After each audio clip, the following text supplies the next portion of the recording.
2024. Oke, kira-kira apa saja yang nanti akan kita pelajari? Oke, yang pertama nanti ada pengertian, kemudian dilanjut dengan permohonan kredit pajak, kemudian ada penggabungan penghasilan, sumber penghasilan, dan tata cara penghitungannya. Oke, sekarang kita ke yang pertama, yaitu pengertian. Apa itu PPh pasal 24? PPh pasal 24 adalah pajak yang dibayar atau terutang di luar negeri atas penghasilan dari luar negeri yang diterima atau diperoleh wajib pajak dalam negeri yang boleh dikreditkan terhadap pajak yang terutang berdasarkan Undang-Undang PPh dalam tahun pajak yang sama. Ya, jadi di sini pajak pasal 24 ini pajak yang dihasilkan dari luar negeri, ya, dari luar negeri. Pastinya penghasilan yang diperoleh dari sana, ya, dari luar negeri. Kemudian PPh yang dibayar atau terutang di luar negeri yang dapat dikreditkan terhadap pajak yang terutang di Indonesia hanyalah pajak yang langsung dikenakan atas penghasilan yang diterima atau diperoleh wajib pajak.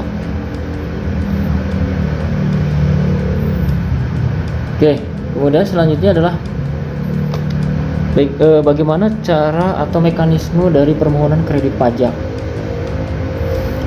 Mekanisme atau cara permohonan kredit pajaknya yaitu pertama, wajib pajak wajib menyampaikan permohonan kepada Dirjen Pajak dengan dilampiri 1. Laporan keuangan dari penghasilan yang berasal dari luar negeri.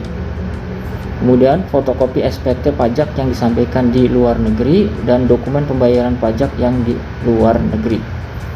Nah, ini berarti berkaitan dengan perusahaan, ya, berkaitan dengan perusahaan, karena kredit pajak ini adanya pada saat kita menghitung PPh. Kemudian penyampaian permohonan kredit pajak luar negeri dilakukan bersamaan dengan penyampaian SPT PPh. Atas permohonan WP, Dirjen Pajak dapat memperpanjang jangka waktu penyampaian lampiran-lampiran karena alasan di luar kemampuan wajib pajak atau force majeure. Oke, selanjutnya adalah dalam hal penggabungan penghasilan. Wajib pajak dalam negeri terutang pajak atas PKP yang berasal dari seluruh penghasilan termasuk penghasilan yang diterima atau diperoleh dari luar negeri, sehingga seluruh penghasilan di dalam negeri dan luar negeri digabungkan. Penggabungan penghasilan dari luar negeri dilakukan untuk 1. Penghasilan dari usaha dilakukan dalam tahun pajak diperolehnya penghasilan tersebut. Kemudian penghasilan lainnya dilakukan dalam tahun pajak diterimanya penghasilan tersebut. Dan yang ketiga adalah penghasilan berupa dividen sebagaimana dimaksud dalam pasal 18 ayat 2 Undang-Undang PPh. Dilakukan dalam tahun pajak pada saat perolehan dividen tersebut ditetapkan sesuai dengan keputusan Menteri Keuangan. Kemudian kerugian yang diterima di luar negeri tidak dapat atau tidak boleh digabungkan dalam menghitung PKP. Selanjutnya adalah sumber penghasilan. Yang pertama, saham dan sekuritas lainnya serta keuntungan dari penghasilan saham dan sekuritas lainnya adalah negara tempat badan yang menerbitkan saham atau sekuritas tersebut didirikan atau bertempat kedudukan. Kemudian bunga, royalti, dan sewa sehubungan dengan penggunaan harta bergerak adalah negara tempat tinggal yang membayar atau dibebani bunga, royalti, atau sewa tersebut berkedudukan atau berada. Kemudian sewa sehubungan dengan penggunaan harta tak bergerak adalah negara tempat harta tersebut terletak. Kemudian selanjutnya ada imbalan sehubungan dengan jasa pekerjaan kegiatan adalah negara tempat pihak yang membayar atau dibebani imbalan tersebut bertempat kedudukan atau berada. Kemudian penghasilan BUT adalah negara tempat BUT tersebut menjalankan usaha atau melakukan kegiatan. Kemudian pengalihan sebagian atau seluruh hak penambahan atau tanda turut serta dalam pembiayaan atau permodalan dalam perusahaan pertambangan adalah negara tempat lokasi penambangan berada. Keuntungan karena pengalihan harta tetap adalah negara tempat harta tetap berada. Yang kedelapan, keuntungan karena pengalihan harta yang menjadi bagian dari suatu BUT adalah negara tempat BUT berada. Nah, itu adalah berkaitan dengan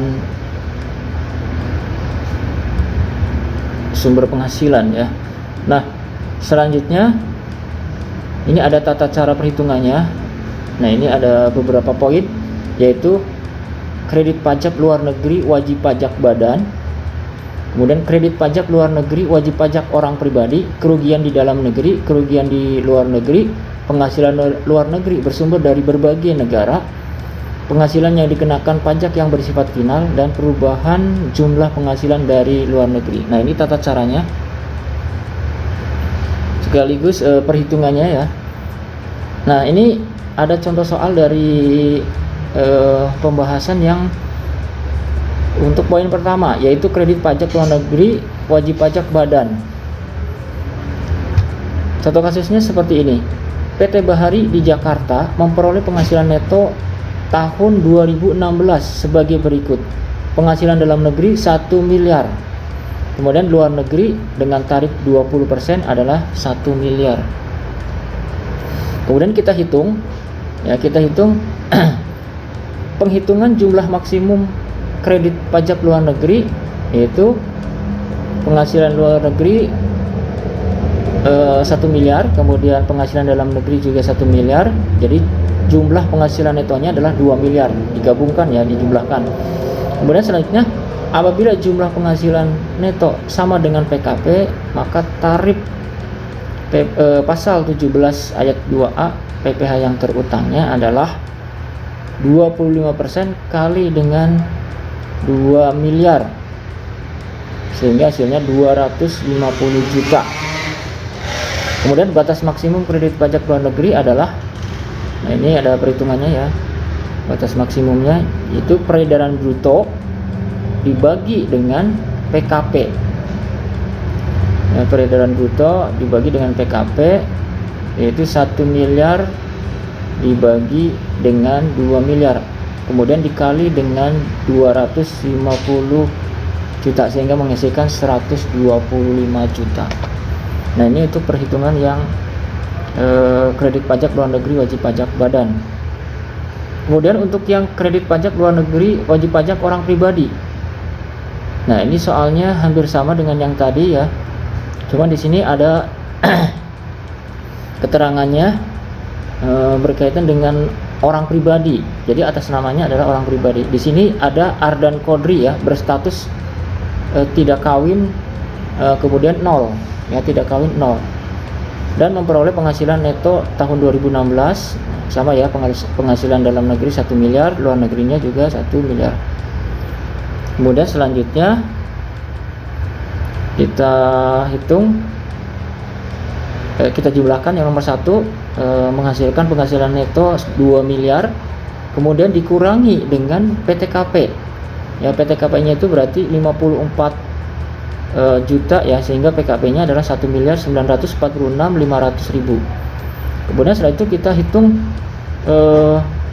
sesuai dengan tarif pasal 17 ayat 1 ya, 1A Undang-Undang PPh, yaitu yang progresif ya, 5%, 15%, 25% dan 30%, akan menghasilkan total 528.800.000. Batas maksimum kredit pajak luar negerinya adalah 1 miliar dibagi dengan 1,946.500.000 kali 528.800.000, sehingga hasilnya adalah 271.667,94 rupiah. Nah, ini kalau perhitungan kredit pajak luar negeri wajib pajak orang pribadi. Kemudian selanjutnya untuk yang kerugian ya. Nah, di sini di kasus yang ketiga ini PT Berdikari di Jakarta memperoleh penghasilan neto itu 1 miliar. Kemudian rugi di dalam negeri ini di luar negeri itu laba ya 1 miliar, kemudian rugi di dalam negeri 200 juta.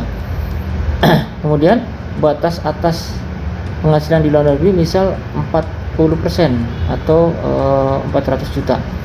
Sehingga penghitungan maksimum kredit pajak luar negeri serta pajak terutangnya adalah 1 miliar dikurangi dengan rugi usaha dalam negeri. Nah, kalau dalam negeri ini masih dihitung ya sebagai pengurang, tapi kalau luar negeri tidak ya, nanti ada contohnya ya.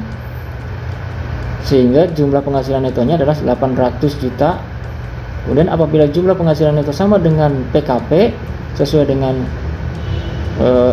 tarif PPh tarif pasal 17 Undang-Undang PPh itu 25% kali 800 juta sehingga menghasilkan 100 juta.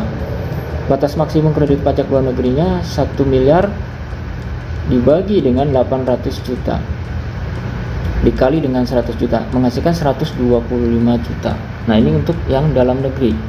Nah, kalau yang kerugian dalam negeri berbeda ya. Kalau kerugian dalam negeri itu dalam menghitung PKP, kerugian yang diterima yang diderita oleh WP di luar negeri tidak dapat dikompensasikan dengan penghasilan yang diterima atau diperoleh dari Indonesia. Kemudian penghasilan luar negeri bersumber dari beberapa negara. Jika penghasilan luar negeri bersumber dari beberapa negara, jumlah maksimum kredit pajak luar negeri dihitung untuk masing-masing negara dengan menerapkan cara penghitungan sebagai berikut. Oke, nanti mungkin perhitungannya itu bisa dilihat di buku ya. Kemudian pajak yang dikenakan pajak yang bersifat final. Jika WP, wajib pajak memperoleh penghasilan yang dikenakan pajak yang bersifat final sebagaimana dimaksud pasal 4 ayat 2. Penghasilan tersebut bukan faktor penambahan penghasilan pada saat menghitung PKP.